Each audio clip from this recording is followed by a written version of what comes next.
à Paris, Alger, on va se casser la voix. Salut à tous les frérots, j'espère que vous allez bien. Bienvenue sur la chaîne MTO Foot. Aujourd'hui, on plonge dans l'actualité brûlante des JO 2024 et on va faire le débrief complet de Maroc-Irak. Et vraiment, je dirais chapeau aux Marocains parce que vraiment, ce que j'ai réclamé sur le match contre l'Ukraine, ça a été fait contre l'Irak. On sentait une équipe clairement au-dessus techniquement. Ils ont des très bons joueurs, ils ont de l'avenir. Et moi, je dis que c'est des futurs cracks. Il y en a beaucoup, surtout à Komash. J'avais réclamé qu'il soit titulaire. Il l'a été et ça s'est clairement bien passé pour le Maroc. En tout cas, les frérots, j'espère que la vidéo va vous plaire. Bon visionnage. Avant que la vidéo commence, n'oubliez pas l'abonnement, le petit like, le petit commentaire pour le référencement et n'hésitez pas à partager les potes. Partons sur le débrief du match et on va commencer déjà par les compos. Je préfère vous dire côté Irak, j'y connais rien du tout, je connais pas les joueurs.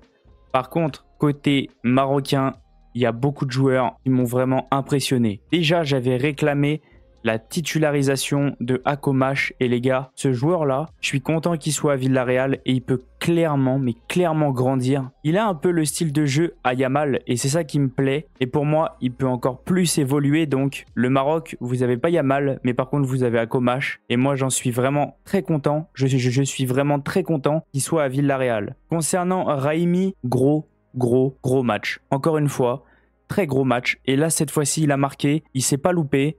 Et de toute façon, comme on peut voir, comme je vous dis depuis le début de la vidéo, la première mi-temps des Marocains, incroyable. Abdé, pareil, gros match. La défense et les milieux défensifs, beaucoup plus sérieux, beaucoup plus attentifs. Même à la fin, ils souffraient un petit peu, mais je trouvais que c'était un peu plus cohérent que contre l'Ukraine. Ça a fonctionné. Je voulais revenir déjà sur les stats aussi. En général, on voit les Marocains clairement au-dessus. Une première mi-temps ultra maîtrisée. Ça n'a pas loupé. Parce que comme on voit, 1,47 de XG à 0,29, 73 de possession à 27, 13 frappes à 1, 4 frappes cadrées à 1. Et ce qu'on peut voir, c'est qu'ils ont clairement été réalistes. Les autres ont clairement souffert parce qu'on voit à 31e minute déjà des changements. Ça veut dire que ça allait pas du tout côté Irak. Et les Marocains ont marqué 3 fois. Ça veut dire que la deuxième mi-temps, en fait, ils avaient juste à gérer parce que ça a assuré la première place pour le Maroc. Donc c'est très bien. Ils évitent l'équipe de France. Comme ça au moins ils sont tranquilles. Mais moi je trouve que oui. Bon, la deuxième mi-temps était un petit peu plus gérée. Je dirais pas compliqué parce qu'ils n'étaient pas du tout en dessous. Mais on peut voir ils étaient plus là pour gérer. 0,23 de XG. C'était un peu plus un match serré.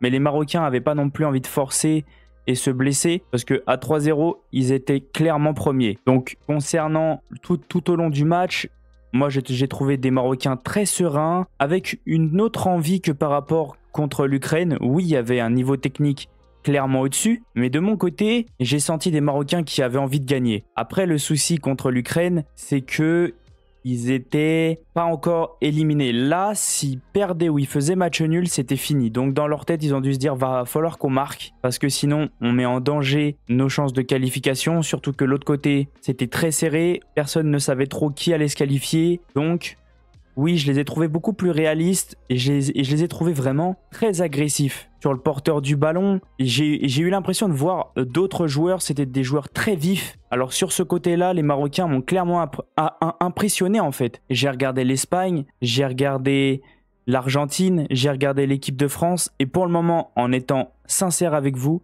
l'équipe qui m'impressionne le plus, c'est le Maroc. Très vif. Si techniquement ils arrivent à être encore plus justes, ça peut clairement être l'équipe qui va remporter la médaille d'or pour moi. C'est au-dessus techniquement, c'est très vif. Je dirais qu'une fois qu'ils commencent à avoir la tête sur les épaules, c'est beaucoup plus cohérent. Et même sur la fin, on a senti que c'était beaucoup plus solide. Ils n'ont pas relâché.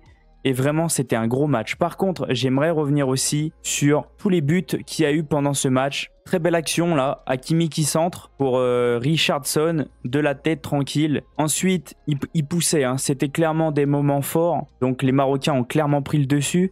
Et par contre, le but de Abdé, les gars, exceptionnel. Il y en a beaucoup qui ne voulaient pas que Abdé soit titulaire. Et bah je peux vous dire que la frappe qu'il a mis, je suis resté 10 secondes, voire 20 secondes sans bouger. je me suis dit, ah oui, le football est vraiment trop simple. Une enroulée en dehors de la surface, pleine lucarne, vraiment incroyable le but. Donc les frérots, moi de mon côté, je dis, les Marocains ont enfin montré un peu de quoi ils étaient capables. Contre l'Argentine, c'était un peu plus compliqué, il y avait une grosse équipe. L'Ukraine, j'ai eu la sensation qu'ils se retenaient, ou même qu'ils n'avaient pas envie de forcer.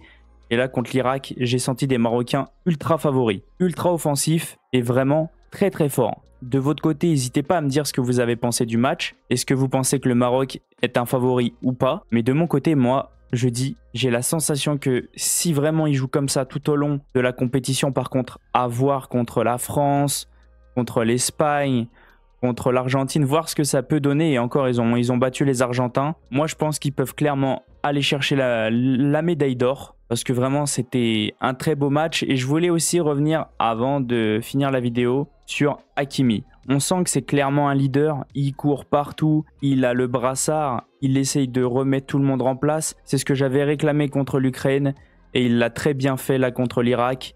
On a senti un joueur, je dirais pas au-dessus, mais je dirais plutôt un patron qui a remis les jeunes sur de bons rails. Et ça a clairement marché parce que le Maroc, c'était pas du tout le même Maroc que contre l'Ukraine. En tout cas les frérots, n'hésitez pas à me dire vous ce que vous avez pensé du match. Les joueurs aussi, qu'est-ce que vous en pensez? Est-ce que vous pensez que c'est une meilleure compo que contre l'Ukraine? J'ai aussi trouvé une très bonne entrée et je le préfère quand il rentre. J'ai trouvé une très très bonne entrée de Ben Seguir. Et je trouve qu'il est meilleur quand il rentre que quand il est titulaire. Et de toute façon, à Comache, pour moi, ça bouge pas. Donc je vais vous laisser sur cette fin de vidéo. N'hésitez pas à me dire dans les commentaires ce que vous avez pensé du match. Est-ce que vous préférez cette compo ou non? Mais moi, je la valide à 100%. Je vais vous laisser sur cette fin de vidéo et je vous dis à la prochaine. Ciao les potes. N'hésitez pas à aller voir les 2 vidéos qui s'affichent sur le côté. Ça peut vous intéresser. Et ça fait toujours plaisir. Pour toi Paris Alger, on va se casser la voix.